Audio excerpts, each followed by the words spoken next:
That's my goal, to not have that horrible negative energy where like you don't actually want people to succeed. I think you're a fucking loser, and that's not success. If you've made it and you've made a lot of money and you've had some big success with a company or whatever, and you literally like want people to fail, oh man, I hate that energy. That's little dick syndrome, that childish energy. It's good, man. I need it in my life because I'm so serious all the time. Like, come on, we need to do this, we need to get this done. Let's attack, let's kill. We've got shit to do. Come on, team. We need to work hard. We need to be the best. We need to get results. But at the same time, I like my childish, funny side because I'm crazy at the same time. Like, I like that, and I need to combine the two. So I'm going with the flow. I truly believe I've got one of the best lives you can live. Like, being free, being able to travel, the team I've got, network I've got around me. And people look up to that. And I want people to join with me. All right, man. Let's kick off. Let's do it. Sunday morning, man. Getting after on a Sunday morning. This is like the epitome of you. It's like a Sunday morning recording a podcast. Were you in the gym this morning? Yeah. Beforehand? 100%. Where? I went to the gym for an hour. Wrong gym. What were you doing? Did just condition, essentially. I knew I needed to do condition. Just doing weights wouldn't have helped me out in this podcast. Sweating, getting that heart rate up, cleansing the body is the one for me. It just makes me feel completely different rather than doing weights. Cardio for me is more for the mind. Have you always been into that?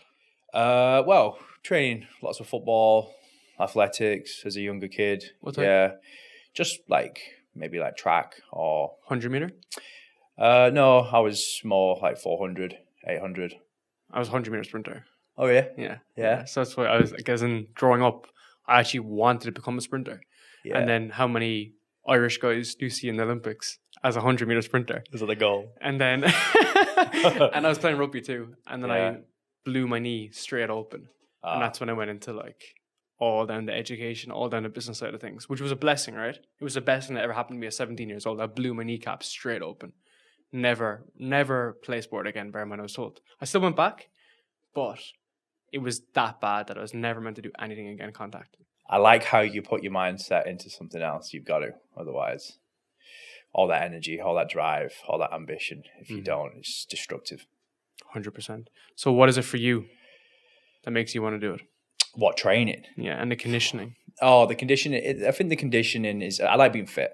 I like being big, jacked, but also athletic. I think there's not that many people out there who have both. They would rather just be big and sculpt the body. But I like to combine both bodybuilding strength and being an athlete as well. So the CrossFit workouts, the conditioning workouts, lots of rowing, ski erg, bike erg.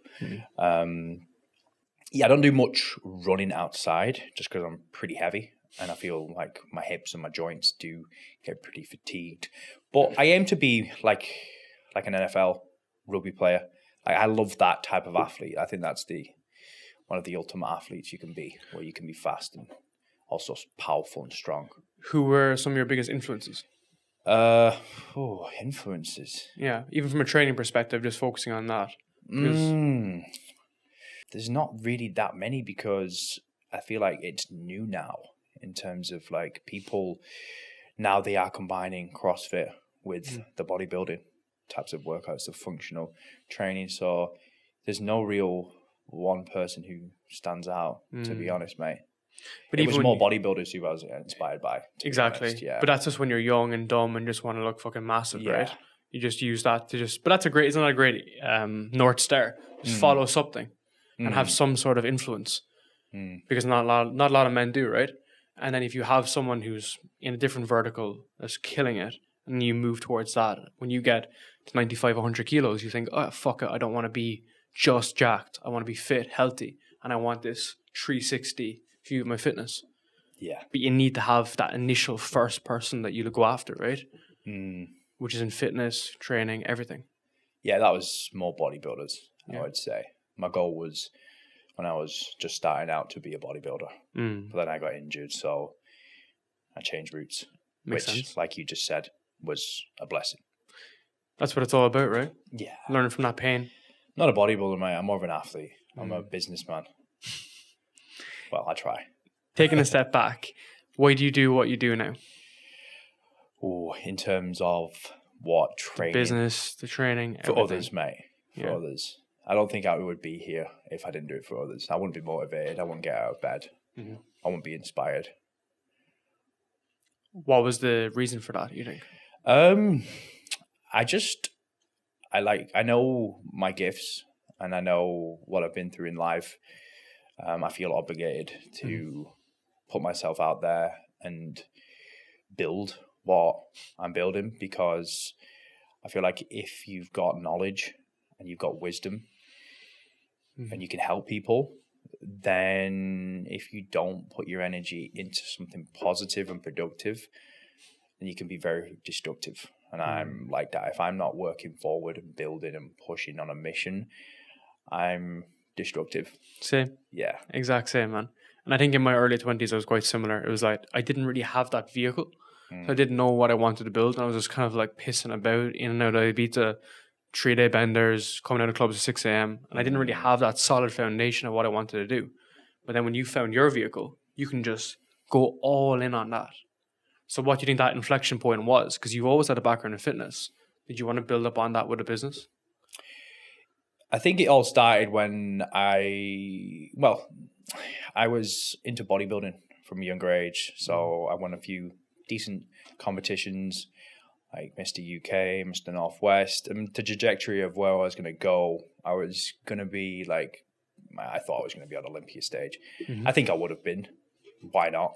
Yeah. Like I was 17 and I would be natural and beat people who were 35 on steroids. And like, it was that energy that I had for that and that discipline, that training, that hardcore work ethic. I achieved a physique like you wouldn't believe at 17 years old. So achieving that and that drive of wanting to become on the Olympia stage, I had a lot of energy. And when I got injured, I then thought it was the end of the world. But I knew that if I didn't put my energy into something else, I was just doing drugs daily, depressed, couldn't train, out of shape, just a victim. Yeah. Started to not work as much, started to give up, started to feel sorry for myself.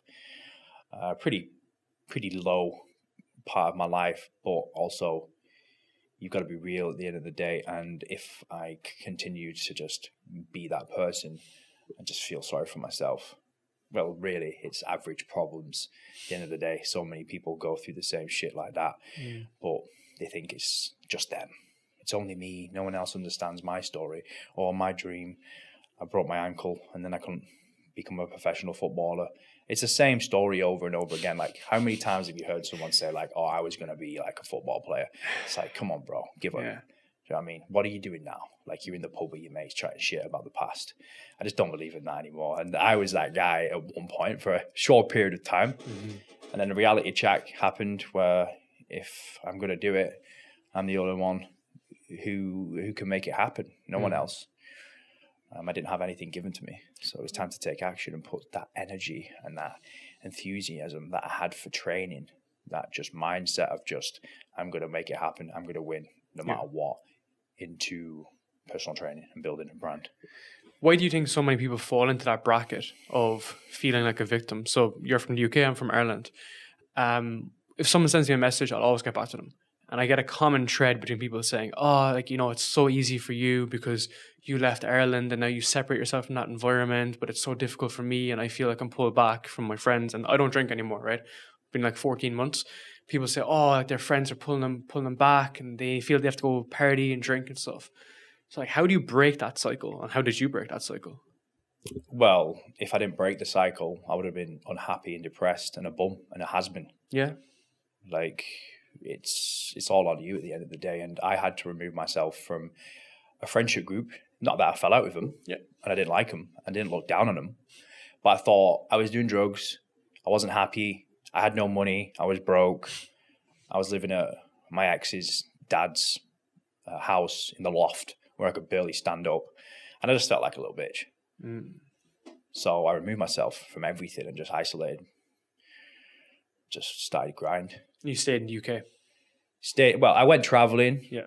Yeah, I went traveling and like a backpacker. That's a good thing though, man. You Great open up your thing. perspective, right? I had to do it because I was giving up, and I was like, you know what? A good thing for me to do would just be to restart. Yeah, I had a business which was selling supplements, which I will be bringing back, all part of the brand. But I was like, you know what? This isn't working. I was putting the money up my nose. And I wasn't really that person who I was never going to succeed in that company. The habits, my mindset, how I looked, what I thought about, who I was hanging around with, was never going to succeed. Isn't that interesting how you had an idea and you had a solid business plan, right? You had a fucking supplements brand, but you didn't have the habits and the discipline around it, which is like a lot of people, okay? Because you could, so you've had success in the fitness space, and now in the business space, I basically just record podcasts and I just train, right? So you could transform your skills into pretty much anything to some degree, learn something new, and still have a very good shot off it, right? But if you don't have those core fundamentals of consistency, discipline, and actually just a desire to go all in, it's going to fall down, right?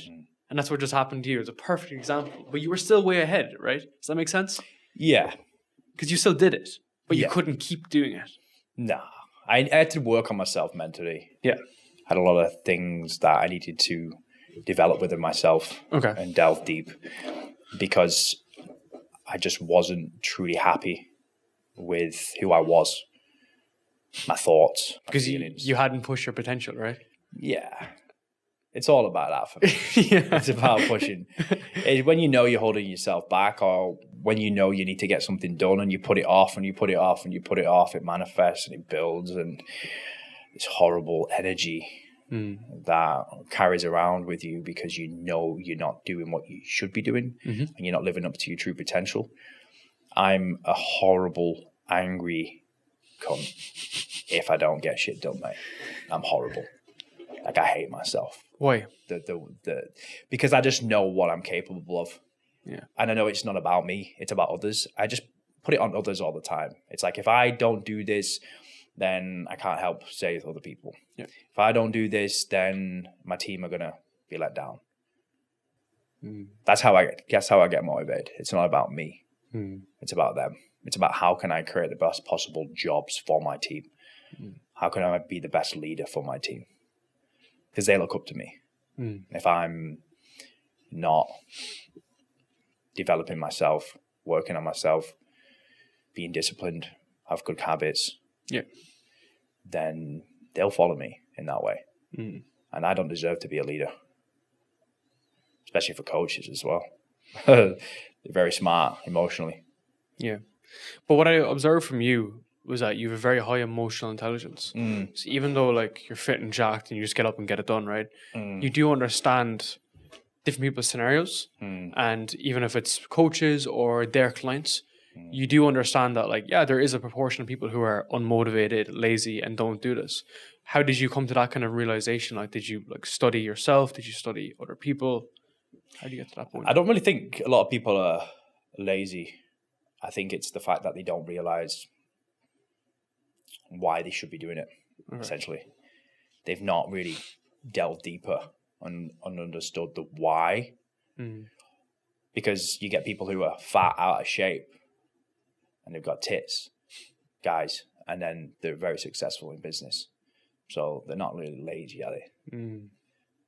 But like, I get pissed off when people will point at someone and laugh because someone's like walking down the street struggling to walk and out of breath.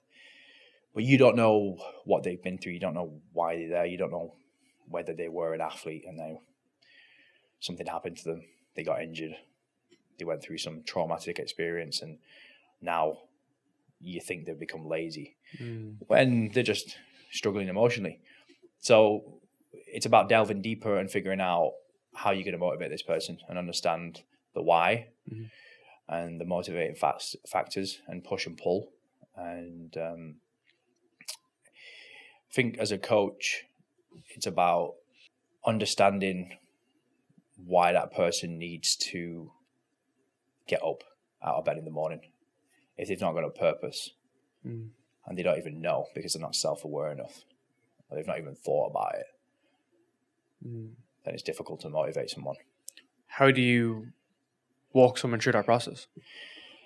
I always put it on others again. So, like, why do you need to be in a certain shape?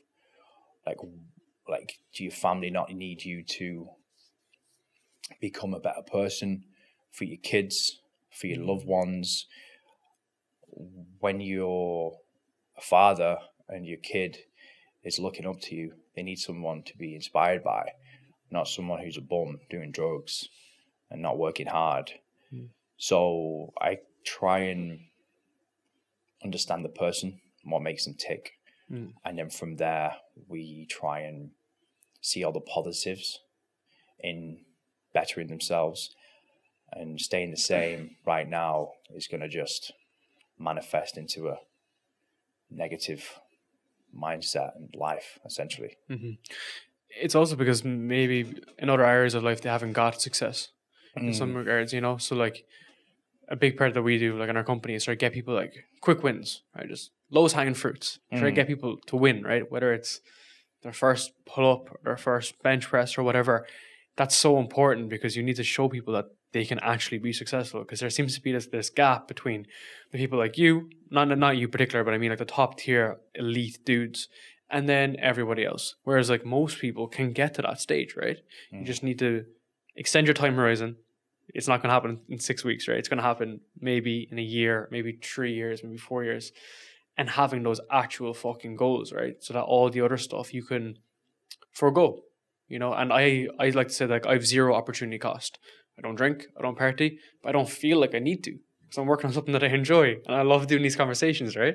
You're fulfilled. Yeah, so like I don't feel left out, right? I drive around here and I see DJs that I would have seen in Ibiza on the signs, and I'm just like, that's cool.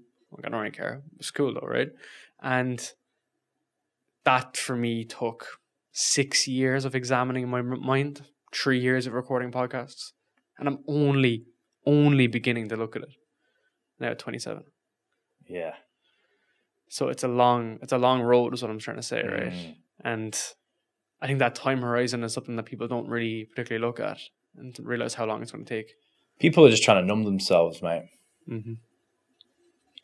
Yeah, with all different desires, temptations. They would rather go out, party, waste money on a shitty night out than do the hard work. Yeah. But really the hard work is going to be worth it long term. So it's just that instant gratification that people talk about. I think when you're working with clients as a coach, it's very important. Like, you need to be disciplined now to then in 6 months' time, you're going to see the benefits. Alex Ramosi says a woman will spend $1,000 on a dress, but won't spend $100 on a coaching program. Yeah. You know? So going from like theory into practice, like how do you actually become more disciplined? Through the daily habitual routines that you set out to yourself. And I think over time it's going to build, but you have to be consistent with that. It's the consistency, isn't it, of not giving in to temptation, that snack, that beer, that night out. Maybe just instead of sitting down and doing your work, you're going to go out for a coffee with your mate. It's being disciplined, doing the boring shit, essentially. Yeah. So life is though, isn't it? Like the majority of it is like doing the really, really boring shit for a really long period of time, more so than anyone else, to separate yourself and become a category of one, right? Yeah, it's like never missing. Like you doing this podcast, you've never missed. Yeah. You've actually never fucking missed. Literally. I love that. That makes me feel like so fucking happy, mate. Like for you, just thinking, I get that. Yeah. Never missing is like a little bit of a catchphrase that people should say to themselves every day. Like, why are you never missing? Like, what's motivating you? Like, why are you doing that? And it's funny because like I don't even know. I think it might have started with like insecurity of like the fear of failing publicly, because it was the first time I came on the scene. Okay. So I wasn't experienced. It wasn't like I sold the company or whatever. And then I just started a podcast and I was networking with people, and then I was just super on top of it. And like to this day, I would still feel like quite anxious, being like, it's all going to crumble tomorrow. Does that make sense? Sometimes, because 100%. I'm always like, even like you, I dropped you a message. It was like Friday night at like 1 a.m. I was just like fucking grinding out outreach. And I spoke to one of my friends recently who's like super successful business. And he goes, dude, you need to outsource your outreach. And I was like, nah. I was like, the difficulty in doing it is what makes it. Mm-hmm. And that's what makes me be able to sit down with people like you on a fucking Sunday morning when you have 101 other things you could be doing, right? So it's that just, I don't know, becoming like borderline addicted to it, but then it's a positive return, right? Because I could be addicted to anything, and I was over years like drinking, smoking, dumb shit, right? But it's about finding that vehicle and just scaling the shit out of it. Yeah, you know, that's the difference. It's the consistency. I think if you do something every single day, you're gonna get good at it. Yeah, and there's a lot of top high performers who know that, mm-hmm. whether it's the gym or within business. Like, you're going to far surpass people just by doing it every single day and being consistent in it. And then in 10 years' time, people look at you and think, fuck, bro, how did you do that? It's like, it's not even hard, mate. You just do it every day. Yeah, 100%. But you do it for a week, you do it for 6 months, and you give up. Yeah. I just never give up. And you never give up, clearly. You've been so goddamn consistent that in another 5 years' time, people will be looking at this podcast thinking, shit, he did well. It's time to start. But a big thing for me was being like a support network that I had. So like a missus who was like great, like she gets it. And she's also not Irish, right? So she's like American, she's very different, entrepreneurial background, family. So she gets it. And she's part of the journey, part of the mission, right? Have you had like a support network for you? Like, how does that work? Because like you're very independent, but you're also like killing it from multiple different angles. I wouldn't say so, no. Really? No. Why? Yeah, I've never really had much support. Mm-hmm. No, it's been on my own, mate. Yeah. What about some of your... No one really believed in me, which I'm not saying it's like a victim thing. Just no one believed in me, mate. I was always the kid that wouldn't concentrate, wouldn't study, wouldn't revise, had loads of extra tuition, failed loads of my GCSEs. Yeah, I was the back of the class, the last set. And because I knew deep down that I was a little bit different than the others, and I was more of an entrepreneur, and I had dreams. I was always looking out the window, dreaming. I'm going to get there. Visionary, man. Yeah. I was that kid. I wasn't like a bad kid. Yeah. I just didn't listen, mate. I just didn't want to listen. I just thought this is a waste of time. And now I know why. You know James Smith, the guy from UK? He had a clip with a guy recently who was saying that never look down on someone who's like an idiot at something, right? Like, you said you failed your GCSEs, and someone will be like, oh, he's not smart. Because that person who's an idiot at one thing is a master at something else. Yeah. And it was a guy that he was interviewing that was like an SAS like pilot. He was in like the fucking Marines or something. And he was saying the guy that could shoot a ballistic missile from 50,000 feet and hit with complete accuracy couldn't spell. Oh, I can't spell. Right? So this guy is a genius at one thing. Yeah. He's a genius at it. And the dude can't spell or he can't like do other stuff, right? He doesn't need to. No. And that's the biggest thing that I've like learned from meeting people like you is the fact that you're just exceptional at one thing. And then you just branch the businesses around that one thing. It's a spider web effect. You don't need to go too far out. You don't need to build a fucking writing app. You don't need to. You just need to focus on those core components, which I feel is a detriment to kind of like the social media space where it's like you need to have a software company and an agency and a coaching business and a consulting business. I don't want any of that shit. I just want to do one thing better than 99% of people that have ever existed. And it's exactly what you've done. Exactly. I hire people who are so much more smarter and intelligent than me. It's hilarious, mate. It's fucking so funny. But they can't lead. Yeah. I'm a leader. Yeah. They're going to listen to me because I have their back and I want them to succeed. I have their best interests at heart. I lead. Like, I'm a leader. I know how to motivate people. I know how to help people. But other things to do with the business, I'm not going to even attempt. I need to hire people and pay them fucking well to pull them in. Yep. That's what I do now. You know your weaknesses. Yeah. I was going through your work yesterday, and I was going through this leadership point, which I really want to dig into.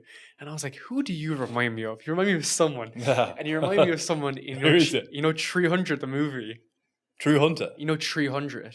300. Oh, yeah, the Spartan right. movie. Yeah. I was going through the characters and I was yesterday, and I was like, he's someone in there. I was like, that's exactly who you remind me of.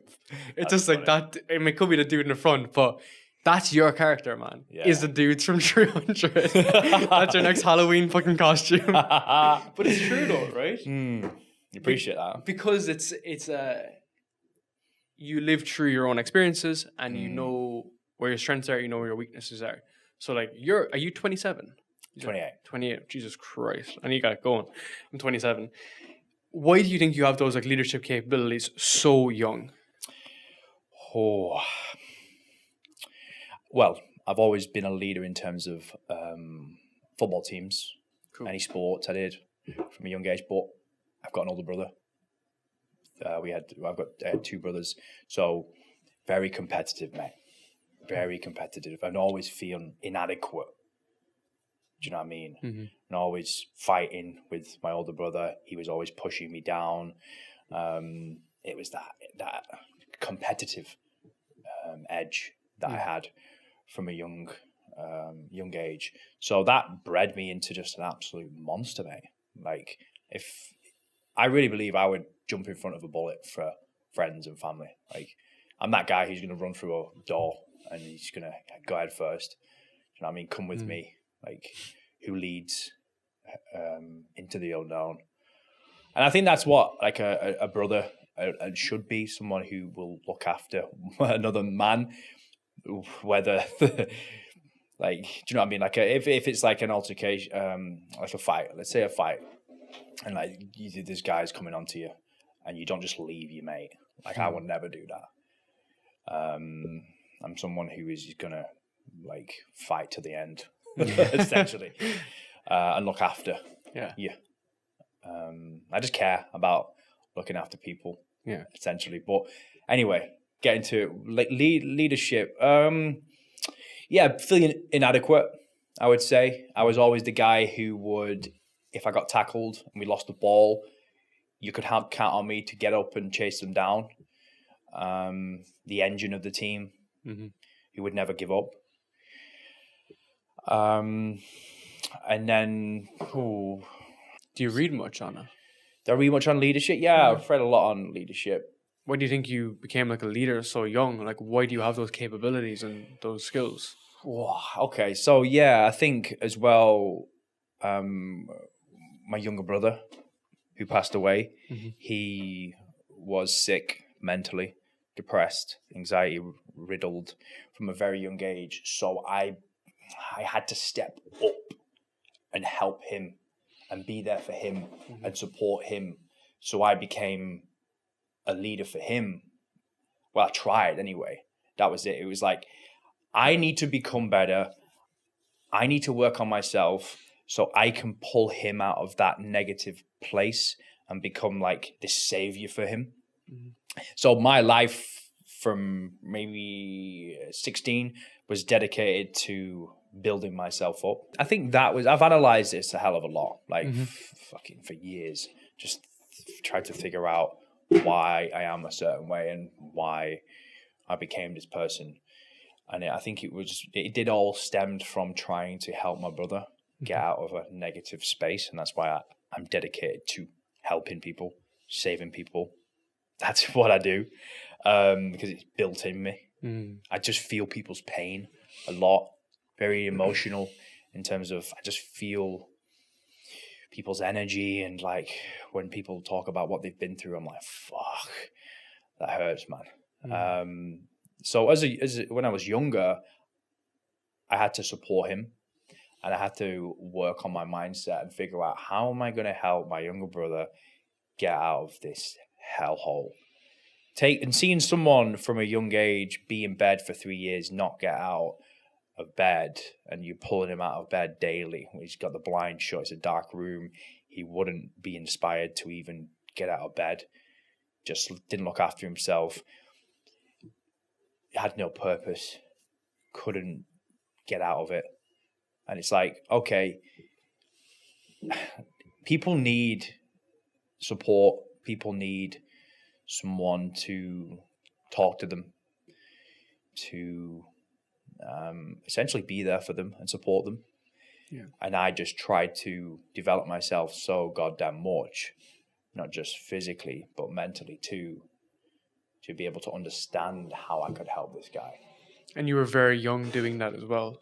So I think you were probably learning myself as well about exactly, you know, life. because it's a different personality trait, of course, completely different. Like you're two different in very different ways, but then obviously same in some other aspects. And you were helping him along the way, which is incredibly challenging for you. My whole life was dedicated to helping him, like daily. Yeah, like that's what it was, and it wasn't healthy, mate.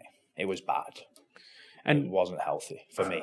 Full disclosure as well, so I obviously don't know the severity of it, but I've had people that are very close to me that struggle with depression as well. And luckily they came out the other end and they spent 3-4 years in bedridden, and they were taking, like, some medication really helped them. Like, I don't know, are you familiar with sertraline? Yeah. Buspirone, and now they're doing great, right? And what's ironic is the fact that they're very intelligent, very smart, very creative, and just maybe predisposed from it mentally out of birth, and now doing great, right? But had those period of time whereby it's almost like you can't snap out of it. But they worked really hard through therapy, medication, different elements. A big aspect was actually meditation. Oh, okay. That really helped, amongst a few other things. But what do you do? You know what I mean? What did you do in those scenarios? Like, how did you do it every single day and motivate yourself? Well, we took him to therapy. Yeah. I even paid for a therapist because, like, the therapist that he saw just nothing was sticking. They didn't respect him, essentially, in terms of, like, I think that's why people on my team will respect what I say, because of what I've created, who I am, what I look like, what I've built. Like, someone could say something to you and then someone else could say the exact same thing. But if you're not inspired by someone, maybe so because they're on the street and they're sitting there in the corner of the road with the sandwich and they've got no home and they're homeless, but then someone else would say the exact same thing, you're like, wow, you're mesmerized by this person, how they look, how they present themselves, their energy. People need to be inspired by, I would say, like a character. Yeah. Someone to look up to. So that's why I did the work. That's who I needed to become to essentially save him. But at the end of the day, like, my dad was there as well. My mum, they did everything they could to help him, everything. And that's hard to see. It's hard to watch, and it hardens you up a lot, toughens you up. But I just thought, like, as a brother, you look up to your older brother. So it's like I had the opportunity to really have a big impact on him. And I knew that. So that's why I did the deep work. So you've done the work, and therefore you're a good example. You get me? You're not talking from a 50-foot. It's not like, here's my advice. It's like, here's my experience, and here's how I can help you. That's the difference, right? Did you have any experience with therapy yourself? Yeah. Same. 100%. Yeah. How did you find it? Good. Yeah.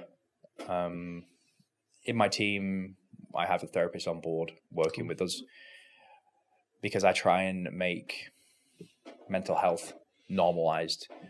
I pay for a therapist to help my coaches. I pay for a therapist to help my clients, my team. Anyone on board can have sessions for free because I know how expensive it is and what my little brother went through. You only get like 5 sessions for free. In the UK? Yeah. Fuck, so, like, people can't afford it. mental health needs to be looked at more than the physical health. Like, people just push past it just because you can't see someone's mental health. Usually you don't know what's going on. So we bridge the gap between the physical and mental and combine them both. It's all to do with working on your demons, figuring out what's going on, what you've been through, the obstacles you faced, the story that you told yourself. There's loads of people out there who have imaginary evils, essentially, from the story that they tell themselves. It's just complete BS. They just make up lies, or people have said something to them and it's a lie. It's not even true, but they carry it like a burden and pull themselves down and never achieve anything because they're just living in the past and letting other people's judgments and words affect them so deeply that they're paralyzed. And I fucking hate it, mate. So we build people. We challenge people's stories. So say like, okay, so is that true? You're telling me about this. This is what someone said to you. Is that real? Like, can you tell me that's true? And they're like, no. I'm like, okay, so you basically told yourself a lie then, haven't you? That's why working with a therapist can be great, because it is that neutral perspective as well. You know, if you were, say, guys don't like talking about their mental health and shit, right? They don't want to talk with their friends because it might be perceived as like weak or whatever. I love it.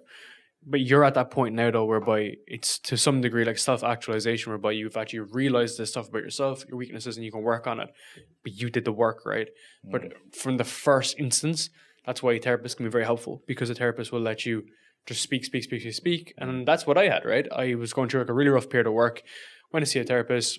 I did BetterHelp online. It was like 4 sessions in a month. But 150 quid. I really recommend people to check it out. But when I would speak, I would look for an answer. But unlike someone on the fucking internet, they don't come back to you with an answer. They just work through a scenario. And I like to describe it as like the unknotting. So if you have a knot and it's completely knotted, you're just slowly unknotting it. And then you're just having a bit more of clarity in your thought.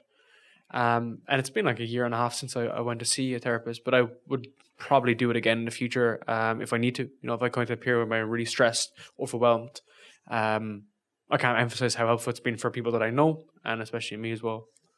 Nice, man. I think we realized that the problems that we face are usually average problems. Yeah. Like the therapist is probably listening to the same story over and over and over again, but we think it's the most traumatic event ever. And it's like, to be honest, like that breakup that you went through, like it's the same as everyone else's story. Like, it's not special, mate. And I think we need a reality check. Yeah. And we can have one conversation, one interaction with someone, and it can change the trajectory of your life. And that's why I actually had planned to do it for like 3 months. But after like a month, I done like 4 sessions. They give you enough information to be like, go and do stuff. Like, as in like, go and do this after this. And it's like an exercise, and you find yourself.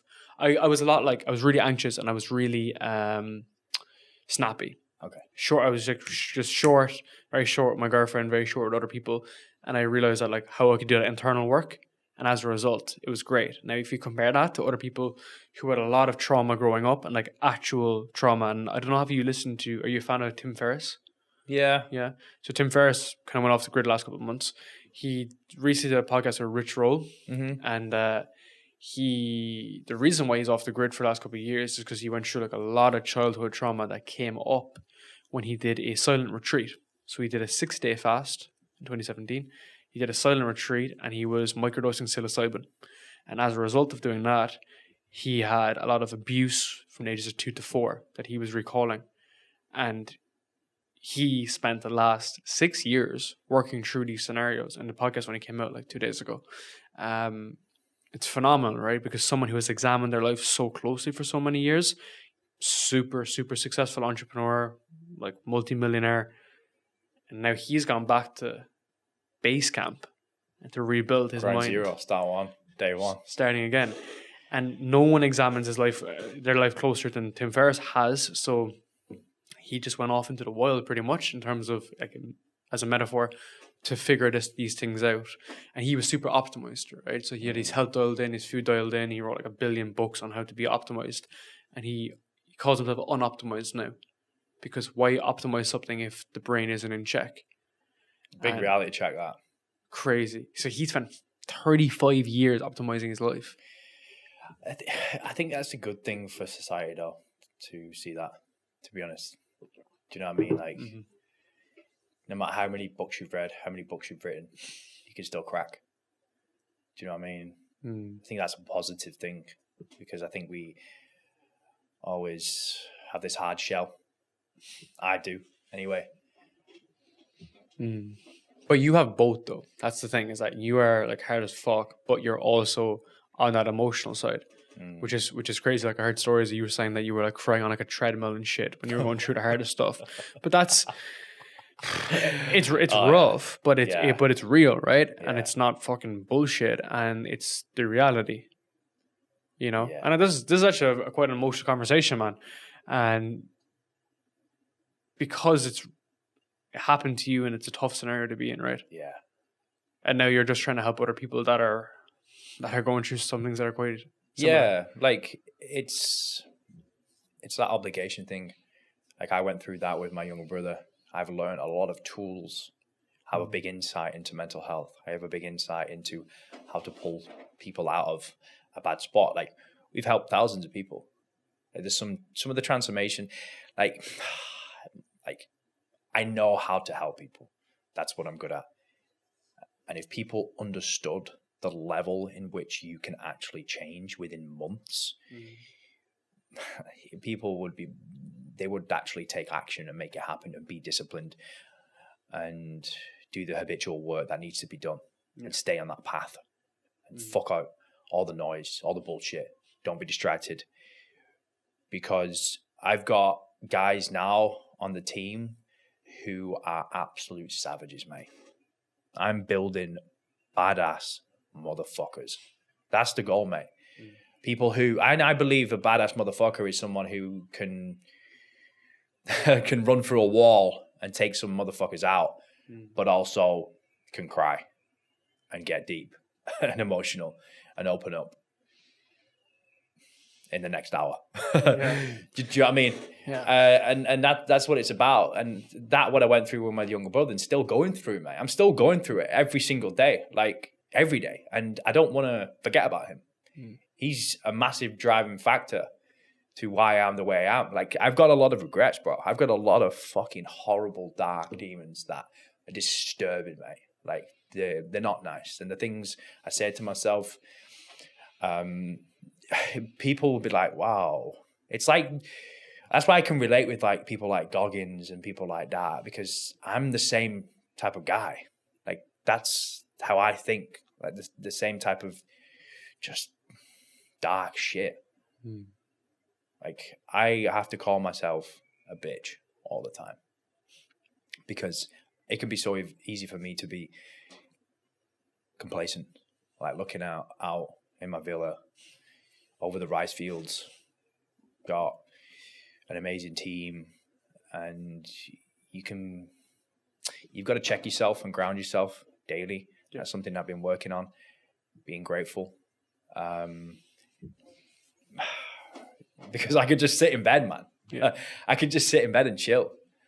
But if I did that, I'd be bored anyway. I'd hate it. Like, for a day, I can't sit on the beach and fucking sip on pina coladas. You'd be worse off, man. I love the grind, mate. I love hustling. I love Sunday. Got up. I was with a chick last night till late. Got up early. Went to the gym. Got back. I shot with a videographer who's living in my villa for like an hour before here. That's why I was late. So I was like, yeah, I fucking love it. Like, that's a fucking start to the day. Took her home on a little ped. I was like, yeah. And I'm here now grinding. Like, then I'm catching a flight in like 4 hours. I'm like I want to go to the gym as well after this. Yeah. Quick second workout. And people wonder why you're successful. It's like, okay, well, come for a day with me, mate. And it's the same with you, mate. We love it. Like, what am I going to do? What, Sunday, you've messaged me saying, I messaged us saying I couldn't do the podcast on Monday. I'm like, fuck it, I want to get it in straight away. And you make it happen. Go get us. We know. We're looking at each other now like, yeah, you get it, bro. Do you know what I mean? Fucking hyped up, just like charged, just like, oh. But it makes me so fucking horny. But that's why, you know, it's never been easier to win because most people won't, right? Yeah. People think that like on Saturday and Sunday, this is when you recover from your fucking Friday night out, right? Taking a piss. And people who aren't on the piss then are going out having pizzas and all this kind of shit, right? And I still, of course, like you can go fucking smash whatever food you want and have that kind of balance, whatever, some regards. But you need to do the work, right? And you said this a lot as well, is that you need to earn the right for that. Yeah. And really, when I moved into like, what I want to do is really ambitious, right? That's why I gave up alcohol, because I knew that the traits I need or the habits I need to execute, not talk about, but execute every day. Right? Are not achievable when I spend half the week lining up an event and half a week recovering from that event. Yeah. That's what was happening to me, right? When I was living in places like London, like I'd be like on fucking resident advisor, like looking at like sets on Thursdays and Fridays and Saturdays, and spend the following week just recovering about those sets. And then I would record a podcast, and this is when I felt like a little bit of a bitch because I was a hypocrite. I'd record a podcast with like someone who's super successful, and the guy's like, yeah, I just work all the time, I get it done, and now we're at this stage and it's a good stage. And then I would be doing none of that in the early days when I was like 23, 24. And I was like, nothing's going to change. And Hormozy says you have to want the change to change. So you have to want the change to change. So you need to be able to make that adjustment, right? And not a lot of people are willing to take that 180. I mean, that's why I asked you about the CrossFit thing, because it would have been very easy for you to stay in bodybuilding, which I am in and I love doing, right? But just stay in that lane. But I've also run marathons. During the scamdemic, I left bodybuilding and went into running marathons, and I wanted to do ultras, but they wouldn't run events. So they closed all the events. And I went from 80 kilos down to 66. So I was like, I got to go back to bodybuilding. I lost all my size. But for me, bodybuilding has a time, right? Because I'll get to 30 and then I'll move into ultras. And that's it. That's what I want to do. Nice, bro. But does that make sense? Yeah. You need to have to want to change. Yeah, I think like winners will push themselves so goddamn hard to the breaking point. And they'll have finished the race, they'll finish the event, and they're like, I could have went harder. That's I could have went harder. So that's me. That's the winner's mindset. I have a coach. His name is Darren McNamara. He does like my training, nutrition, 24/7. We're like super dialed in, right? And he's a hard bastard. You should definitely check him out. He's not 24/7. He's on top of his shit. He's on top of his shit though, right? He's checking in me every day. He's always on top of his shit, right? And but we've been working together for the last year, and like, you know, he's put everything into my coaching. He's going on to be Mr. Olympia. He's going on to try to get to Mr. Olympia stage. What's his name? Darren McNamara. Is he a bodybuilder? Yeah, he's competitive bodybuilder. I think I've seen him. Yeah. I think I've seen him. So I went to university with him. Yeah. And then he spun off then and went all in on training. And he's super. He's jacked. Yeah, his coach is Cuba. He's Cuba. You know Cuba? His coach is Cuba. Yeah, his coach. Yeah. So where I'm going with this is that I saw something recently where someone asked him, being like, you know, what's your cheat meal after your show, right? What are you going to get? And he was like, if I'm just thinking about my cheat meal for 20 weeks of a prep, then what am I doing? He's doing it. Yeah, the goal is the day in, day out, the miniature wins what he's getting every single day. And I follow his stories all the time, man, right? And people are like, but what are you going to do afterwards? You going to go smash loads of donuts? And he was like, no. He was like, no, that's not the goal here. You know what I mean? He's going to have a nice meal with his family, and that's going to be fantastic, whatever. But the goal isn't the fucking end. The goal is the habitual daily tasks. And that's why he's my coach, right? Because that's the influence. That's what I mirror in my own training, my own lifestyle. And that's what I love to see, is people like that. Killers, you know? Killers, mate. Absolute killers. You've got to be a killer. It's competitive. Do you know what I mean? Like, I'm a killer, mate. I will wish the best for someone, but I still want to rip your head off and beat you. I think that's my goal, to not have that horrible negative energy where like you don't actually want people to succeed. I think you're a fucking loser, and that's not success. If you've made it and you've made a lot of money and you've had some big success with a company or whatever, and you literally like want people to fail. Oh man, I hate that energy. That's little dick syndrome. That I hate it, bro. That makes me feel horrible. Like what? Do you think that's success? Like, I think when you've succeeded and you actually want people to win and you truly, deep down, want the best for someone, but you still want to just annihilate them completely. Complete and utter annihilation in business or an event or whatever. That's just competition, mate. Yeah. And then at the end of it, you don't start crying if you've lost. You're like, well done, brother. You won. Yeah. Let's get on it again. I hate like bad competitors or like sore losers, bro. Yeah. Oh, that's nasty, mate. And nasty energy, that. There's room in the top for everyone, right? And also, it's better to be on a mountain with someone than be on a mountain on your own. So when you build a business and you're with someone, you're like, this is fucking great. It's way better when you're up there on your own, up there with two people or multiple people than on your own, right? Yeah. Because then it's like, what the fuck's it all about, right? And you see that in online space a lot. I definitely see it in the podcast space as well. There was a lot of guys that I spoke to previously and stuff that deliberately tried like cut you out. They're like, oh, he's too big now, or we are competitors now, or whatever, and they'll try to. I see that. Yeah, it happens a lot, right? But then competition is for losers. Peter Thiel says that.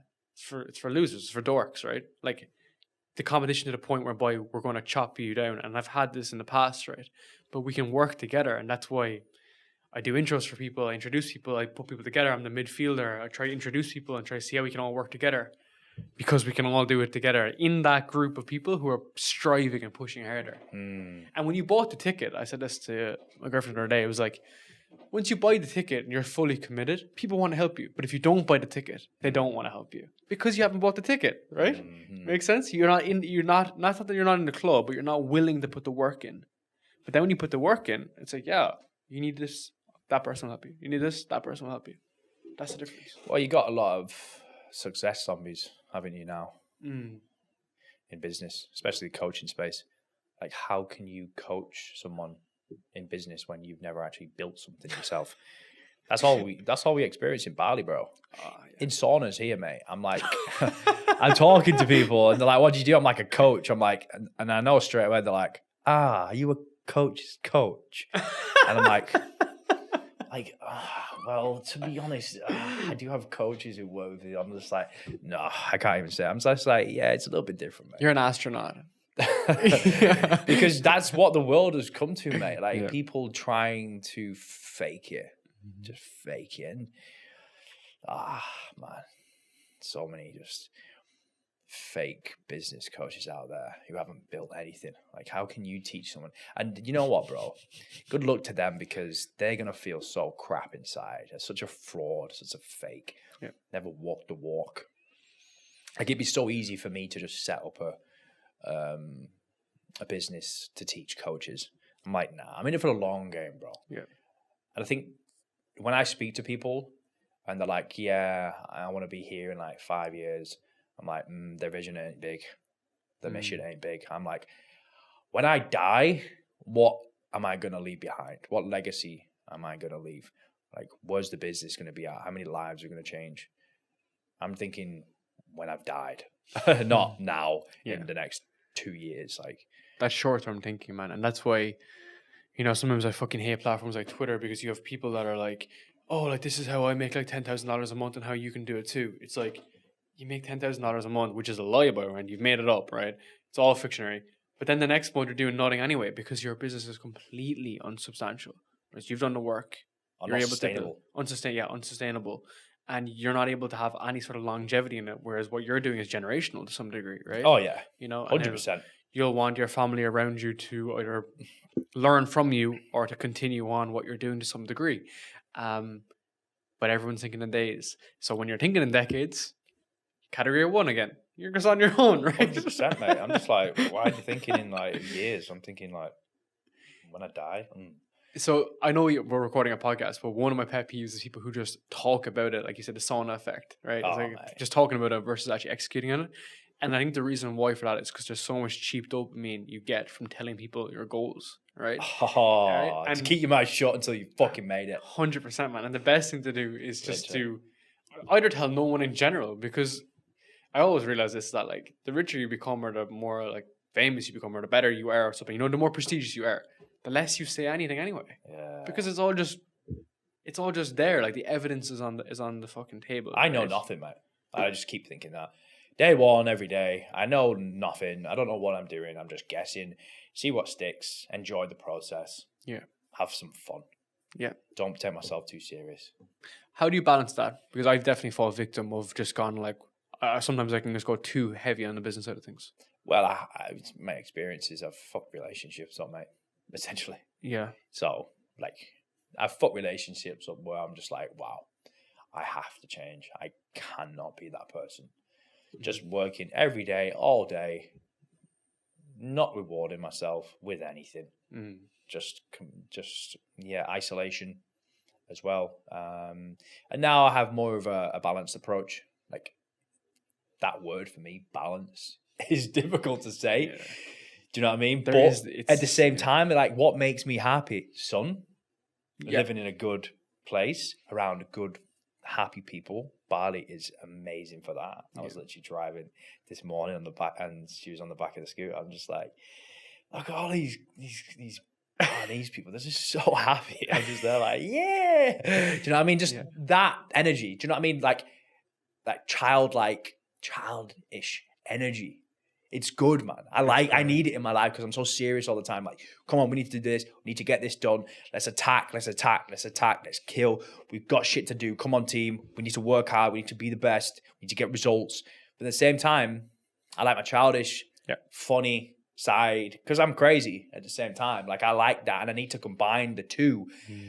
So I'm going with the flow. But for me, sun, good food, good people, good vibes. I'm chasing the vibes. Baby. Yeah. But you've nailed it, right? Because that's why a place like Asia is amazing to be, because you'll always have that fun element because like you're on the back of a fucking bike and it's just like ridiculous, right? Because if you were doing what you're doing exactly now in London, Jesus Christ, man, you'd be miserable, right? It's raining. I'd have anxiety, man. It's raining 24/7, just a shithole, right? But like, for instance, last week, my mate Tom was like, we're going climbing a mountain. And I was like, all right.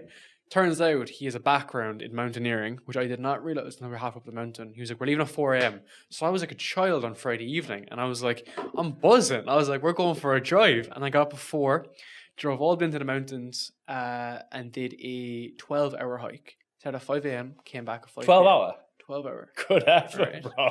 So 12 hour in the whole thing in total. Man, fuck. 9,000 feet elevation. Up and down. Jeez. Yeah. That's high. It was fucking hectic, man. And bear in mind, he's like, yeah, I walk across Scotland and I walk across Wales, you know. And but what I guess love is the fact that like that was just, it's a novel activity that you can do. That's like sick. That's not in a nightclub, not putting shit up your nose, right? Not doing stupid shit. And it's free. It's free, right? But it's just sick, right? It's just like sick experience. And then I came back and I was like shagged for like 2 days, and I was like, yeah, but that's what I need, right? And once a month or once every a couple times a month or whatever, doing things like that is just sick. Like, I don't know you much into the water, but like I love surfing. And I love surfing here, and I'm shit at it, but I do it and I get better at it. And that's the different part that satisfies a different part of my brain. Probably like conditioning to you. It's that surfing is so technical and so different that it requires a complete different set of skills and mental compartmentalization. So then when I'm on the water, sunrise in Bali, sick. And that's play, right? You just got to figure out what really truly makes you feel fulfilled. Not any exterior objects, potentially. I like that. I like nice things. I like designer clothes. I do like cars. But essentially, I don't really need that at the moment. I need to focus on what's going to move the needle forward. For me, waking up, having a coffee, grounding myself. The Nescafe fucking instant coffee. It is though, bro, isn't it? Humbles you, man. You know, the last time I had that was when I was... Do you know what I mean, though? Like, it humbles you, bro. When I'm putting that Nescafe, I'm like... Instant coffee. Yes, fucking 2p, like boom, maybe less, whatever. I used to bring that to the library with me. I used to study in a medicine library, and I used to bring it with me, and I used to rail with 6 of them a day. Swear to God, in my early 20s, I used to study in a medicine library with doctors, and I would just go up and just fill it up in a fucking canteen, and it was a lot of shit.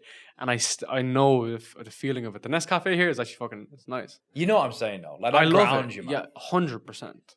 100%. It's fucking coffee, mate. Chill out. Like, chill. Yeah. You can go and get your Starbucks coffee, but when you know you don't need that Starbucks and you're just gonna get your Nescafe, it's something that makes me feel good. Yeah, like just there, like getting up nice and early, sunrise, sitting on the grass, having a coffee, looking out in the rice fields, sun's coming up, just being at 1, ringing my mum, give my mum a call. I'm just like, nothing beats that. Do you know what I mean? Nothing beats that. 100%. No sex, nothing. Just ring my mum having a coffee. Just like, yeah. That's cool, man. Even with your food as well, like, so I'm the exact same. I just fucking have like basic shit, right? Just have chicken and rice, just rail it, don't give a shit.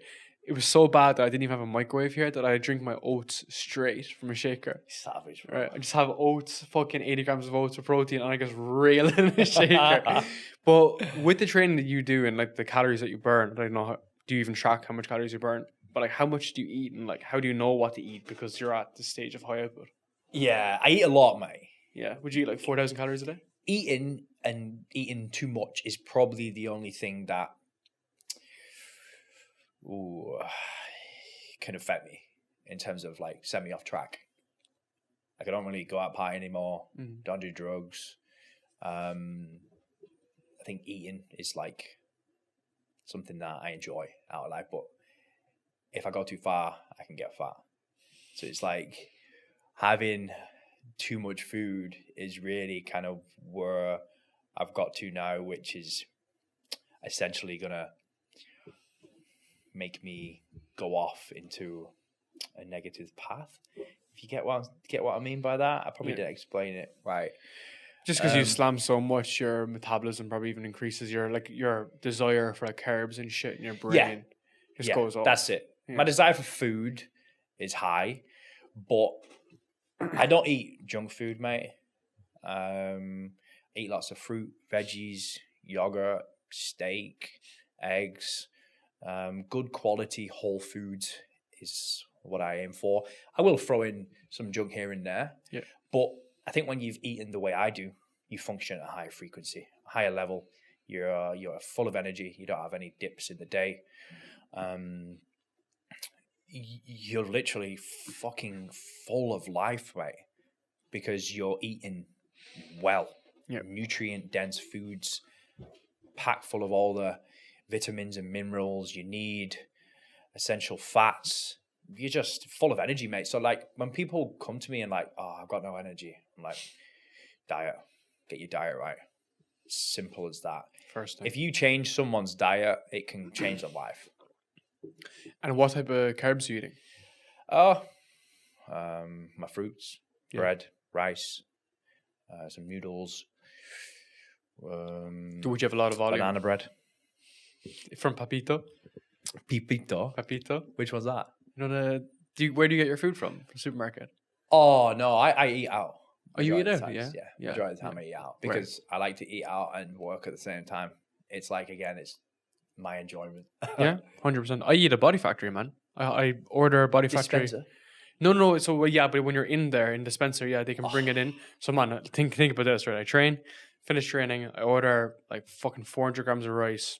400 grams of rice. Yeah, I'm on a deal a week at the moment. Right? That's actually what I eat in a week. That amount of rice. Yeah. Fuck off. No. I get 75 grams, mate. No, I don't have any other carbs though. Right? Okay. So I wouldn't be like fucking with bread and shit, right? So then I'd have. You've got straight, bro. Yeah, I'm very bodybuilderish now. I'm very like that. I don't eat like that. But you got basic bitch diet, man. But from there, right? Once I order it, I can eat in Body Factory and like come home and it's taken care of, right? So then I don't need to be like fumbling with like fucking cutlery and shit. I don't like eating like that. You don't? Nah, I can't eat like that. What would be your approach? Like, a breakfast to me is when I eat out. It's like egg bacon roll, like Where? a small one. I'm eating at a place called a Shortcut Cafe. Cool. It comes in like a huge fucking plate, and you have like loads of different dishes. So I've got like a little bacon and egg roll. It's only small, so I get away with it. Got like eggs, bowl of fruit, a little slice of banana bread. I'll have quesadillas, chicken quesadillas, 2 of those, and then a coffee and some extra chicken. Like that. You saw it, bro. Yeah. I'll show you after. It's a big plate of food. So like I can't sit there and just eat eggs and egg whites. Like, nah, man, I don't eat like that. That's what I'm saying. Like, I train the way I do just to eat more as well and to eat the food I am. And in Bali, you can do that, right? Because it's cheap as shit, right? Yeah. It's just so simple as well. I eat out pretty much 99% of the time. 100%. You know, I just have some small shit at home, but you don't need to, right? It's not. It's like it's the fact that like I'm not going out on the piss. I'm not 100%. blowing money on cars, watches 100%. at the moment, anyway. Yeah. But that's what makes me feel alive, mate. Having a good chat with a friend, or I'm on the phone to one of my team or whatever. I've just had a nice meal, just sitting there. I'm just like, yeah. And you know what? You network. Yeah. I'll speak to people. It pushes myself. Going traveling and doing what I do. I've done it alone. So are you able to actually go in a restaurant or a cafe on your own and feel like absolutely fine? Walk into a busy cafe, busy restaurant at night on your own. I do it all the time. Just walking on my own, fully packed restaurant. Just like, who gives a fuck? Like, go and eat on your own. It's a good thing to be able to travel on your own, go for a coffee on your own, be in your own personal space and not need anyone. That's what I've been doing. The elimination of what do I actually need, bro? And Bali's a good place to do that. 100%. So I don't have a phone with data. I don't even own data, right? The only way for me to connect to the world is by to be somewhere with Wi-Fi, because I don't believe in like just having like data running around, whatever. I know my way around Bali. Right? I've been here for good few years. So I just cut out like all dumb shit like that. So if I go into a restaurant, I don't ask for the Wi-Fi. I'm just there with no Wi-Fi. Just eat, enjoy, spend time with my family, meet people. That's it, right? Because I don't need all the external distraction. And it's just like social media basically is a drug, right? So you're just going to get vroom straight into it.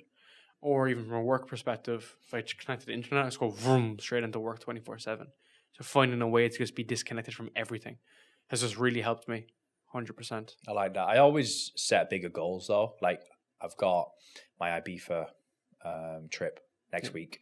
And this year I've hired 2 boats for the day for me and my team to go on, have some fun, party.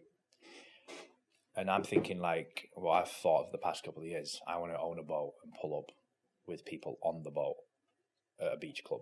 Like, it's just like, I know each year it'll probably be a bigger boat and a bigger boat, bigger team to get to the point where I have my own boat and I'm pulling up at the beach club where we all get off. Like every year, I want to be improving. Yeah. Whether it's an apartment, then it's to a villa, then it's to a bigger villa, and then it's a 5-bedroom. You got the pool, you got the maid. Like that's where I want to aim. But it's all in alignment with what I actually need, not for anyone else. Like I don't give up. I don't care. Like I've only just started posting like where I'm staying now, because before I didn't let out to anyone kind of the success that I was having, which I like. Because I'm not doing it for anyone else, but it inspires people, and it also people are attracted to it. Yeah. They're attracted to the lifestyle. I truly believe I've got one of the best lives you can live, like being free, being able to travel, the team I've got, the network I've got around me, and people look up to that, and I want people to join with me on that and have the best lifestyle. So like my team are coming out to Bali. I'm pushing my team. You need to go and travel, mate. Like you've literally been in the UK all your life. Go outside of the UK, mate. Now you're working online. Like get out of your mum's house. Go and see the world. Go to fucking India, mate. Have a different perspective. So I'm pushing my guys and team to push themselves out there. So they're all coming to Bali, mate. Yeah. They're going to Dubai. They're all going to Spain. It's like, and I cannot do that. You're holding people back because you know you have an insight into what other life, what a life could potentially be like. Yeah. It's like, come on, bro. And you see all different perspectives. So India was a great example because India has extreme wealth and there's extreme poverty, but you go there and you experience it and you like learn, you want to help them and you can experience, because otherwise you're up here fucking 360-degree view, right? You don't actually have any insight into what the world is like. And that's why the only way to do it is to be in those places and to go through it and see, okay, I really want to help people. I want to motivate people. I want to inspire people. And then when we have the business at a certain point, you might start reinvesting into different aspects of, I don't know, charities you care about or different things you care about, right? But if you're just locked in fucking Ireland, judging everybody else, none of that is going to be achievable. People, they can't pull themselves back. Like, I put myself into certain situations. I used to drive a car, which was just like, it was like a Fiat Punto. And I would purposely drive cars that I could way easily afford. But I had to teach myself lessons that, like, why do you need that? Who are you doing it for at the same time? I love it when people like have like fucking 10 different supercars and it's like this amazing collection. I like that. I'm inspired to that and I will get to that. But like at the moment, that's not my path. I don't need to go out and buy something next for other people's validation. Yeah. And I think that's the problem, isn't it? You go to Dubai and everyone's driving the supercars, Rolls Royces, and it's like, cool, I like that. But we know, like, that's not really going to truly make you fulfilled. Is it just buying external things all the time anyway? Yeah. Like, if you're a car lover and you love buying cars, great, cool. But is it you? Like, What's your perspective on Dubai? I like it. Yeah, I do really like it. But where I was staying on the marina. It was very intense. I'm a country guy. So I got a little bit overwhelmed, bro. Like we were saying about the working thing. I was relentless for like 8 weeks straight. I just didn't have a day off. I was just working crazy hours, training twice a day, copious amounts of caffeine, lack of sleep. And I was like, why am I doing this to myself? Like, what am I doing? What's wrong with me? Like, just chill out, bro. You're so intense. But I think it's because other people around me and I wasn't used to the location and it was just fast paced. Just got caught up in it, mate. And then that's why I was like, wow, I feel anxious because I'm like not really grounded. Chasing someone else's dream. Because I don't know what I was doing, mate. Because when you're influenced by other people like that, you can often just be doing something because that's someone else's goal, right? Like you're building your business, no doubt about that.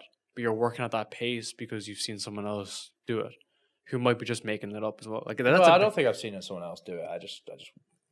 I wake up every day feeling like there's not enough time, mate. And that's a good thing, right? Cause, every day. Yeah, because like rich people view time as scarce and poor people view time as abundant. Yeah. Because they think, oh, I've plenty of time. Just chill out, watch the footy. But wealthy people and successful people view time as scarce and they go fully hard into something. But you need to have that lever, okay? Which is where places like sometimes like Dubai can obviously push you too far one side. Yeah, I'm intense, bro. Like when I'm doing something, I'm going all in. Yeah, it's to the max. It's extreme. Yeah, I'm extremist, mate. Whether I used to party, I'm going out and partying, I'm going all in. Whether I'm doing a workout, I'm going to fucking go all in. Yeah. Whether it's business, whatever I do, I'm going to push myself to the max and test those boundaries and limits. I feel like spending time in Dubai, Bali, Spain, traveling around is going to be good for me. And just traveling around the world, mate. There's so many places I want to visit. I think we become complacent. Like you could easily become complacent in Bali now. 100%. Do you know what I mean? 100%. Go to Japan. I want to go to Japan, like places like that. Yeah. So cool, man. Yeah. Like let's spice it up a little bit. Stop being complacent. Put yourself out there. If you feel like you are becoming complacent, then switch it up a little bit. 100%. Change at the mainframe. Wake up at 4 a.m. Do a wild workout. Climb a fucking mountain. Do something fucking stupid. Yeah. That's the plan. All right, before we finish up, I want to ask you one last question. So what's success to you? waking up in the morning and feeling fulfilled. Yeah. Sick, man. Yeah. That's it. I want to say a massive thank you, man. Thanks, bro.